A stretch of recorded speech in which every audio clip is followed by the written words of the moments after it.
Tribulus terrestris, Kayani Panex Caltrop, Jingo Bilaba.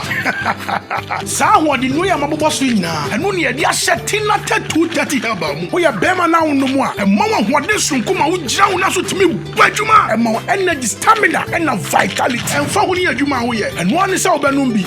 Wo badwuma saa wo mreda. Kinaata 230 herbal. Eye yen konkwa.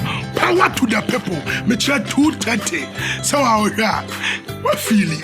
Odam me back. Kinaata 230 herbal. Yeah!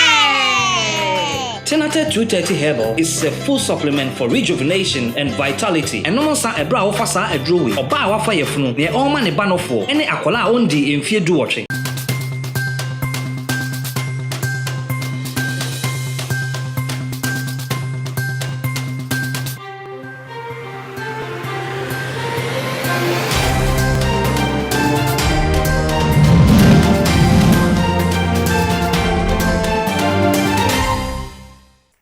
My mama kwa bae ba Ghana TV as a brasso. Sesam hudwa ya bobo no ye de ebe so mu kase bokwan so we eye kase bo till now ye bema na eniama enkoyie wo mema yomu amesrew excuse no adroso dodo na adwa mi sisi na adwa mi tie na adwa mi ha na wudi yiwa no sa mesrew eye akwadro eye yade bomodi asa ubeti wase na ubeti mietu wase amaniama ye kama na yeti na teteba bomodi asa wonsa ebe cabinet mi abwa wasa akwa no so uyoba nso na eniama enkoye wahimfie ho enkambone ene niama basa bi eyiniti wahimfie ho a bomodi nsa wonsa beka tina teteba no ni bi say ye ti diade anase weni so ene keka wo tina teteba eye bibia enti bomodi nsa wonsa beka bi netimi ayasa magic no ede amma Jina organic food so ye nuane papa ebe boa ma wapomuden ejina ne na so esanze na mremu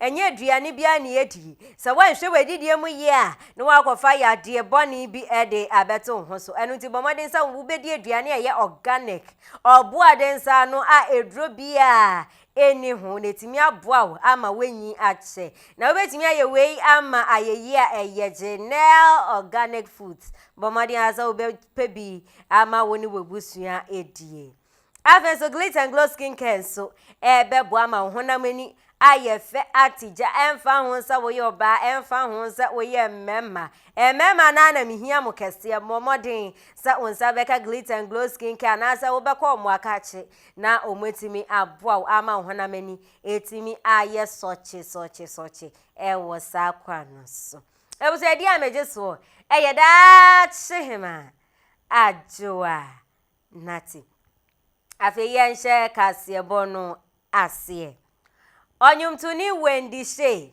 beme bi ya pehwe samitwemu anamo hwe aha odi sembia baba tujwa eno chemu se de Ghana fosi hu no se de wo dress ne se de ne kasa ye ne nante atie no enya ade a wo so nyame no se re no kore bi anim ono wo so nyame yie pa okwa asore ne tomre bia wotimi bom paye manyame honhom timi sane ne so mo timi katonsu nyina enu nti se ne Ghana fosi hu no se onsem fata won kwa asore ne ade no se re Ghana fo njai kura no no timi bom paye fasting wotimi yebi akom kire wo yebi wotimi bom paye manyame honhom dania medi wo honhom mu de kire no okatonsu nyina enti Ghana fo se de ya mu hu no se ya munya botre no no ye nyame sumni pa enti Ghana fo ya munya botre ma Wendy Shay wo ho wari aze se de no a waka no se nyame honhom etimi sane ne so ma katons ai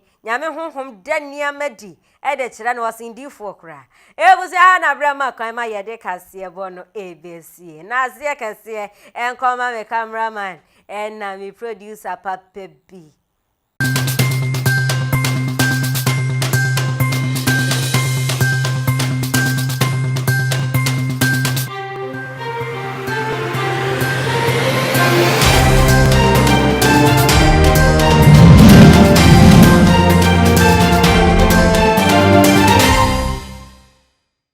Surprise!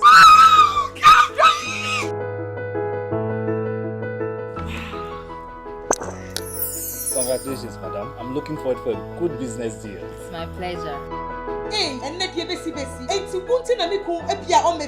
Excuse me, madam. I am a business partner. Mammy can be being show. Tina Ted Venicano. So we use what? A CSC ho, Emma Hoya Kama, Emma Hoya obey moi. Now, try. Thank you, Tinatet Fenicare. Kinaata Venicare is an oral tonic for maintaining vaginal hygiene, not recommended for children below 12 years. Pregnant or lactating mothers should consult a doctor.